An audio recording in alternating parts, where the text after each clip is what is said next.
I welcome you all to Answer Me TV. For those of you who haven't subscribed to my channel, please do so by smashing the subscribe button and turn on the notification bell. About Mount Hampden. A settlement in Zimbabwe's Mashonaland West Province is called Mount Hampden. About 11 miles separated from Harare, the capital. The Rhodesian pioneer column had originally planned to settle there, but ultimately decided to go 11 miles south.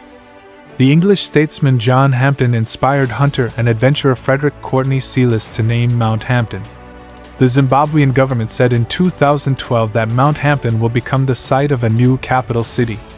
According to reports, the new capital would house the Reserve Bank, the Supreme Court, the High Court, the Parliament Building, upscale neighborhoods, hotels and contemporary retail centers. Zimbabwe's parliamentary seat is Mount Hampden. The distance from Harare, the capital, is around 18 kilometers. It was the initial destination of the British South Africa Company's pioneer column.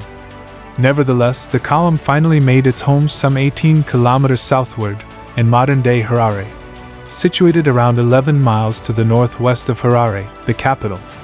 This 11.43 square kilometers plot of land along the old Mazo Road will be used to construct a new city that will symbolize a new chapter in Zimbabwean history, as well as a special economic zone that will be open only to investors.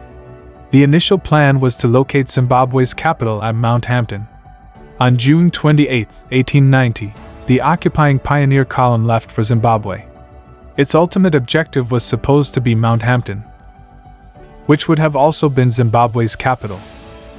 Hunter and explorer Frederick Courtney Sealis called Mount Hampden in honor of Puritan commander John Hampden, who led his people during the British Cromwellian Wars. But as there was no local water supply, the column finally made its home in Nkapi, 20 kilometers south of the current Harare city core. Authorities were obliged to reconsider a plan that was initially proposed over 120 years ago in 2012 due to the requirement for a metropolis that fulfills current demands and Harare's restricted area.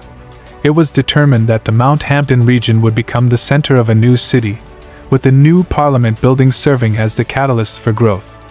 This time, water wouldn't be an issue. Water for the proposed metropolis will come from the Kunsvi and Mazo dams as well as 4 other minor sources of water. Mulk International's founder and chairman, Shaji Ul Mulk, conceived the idea for the city. The government gave the site to Mulk International, the master developers.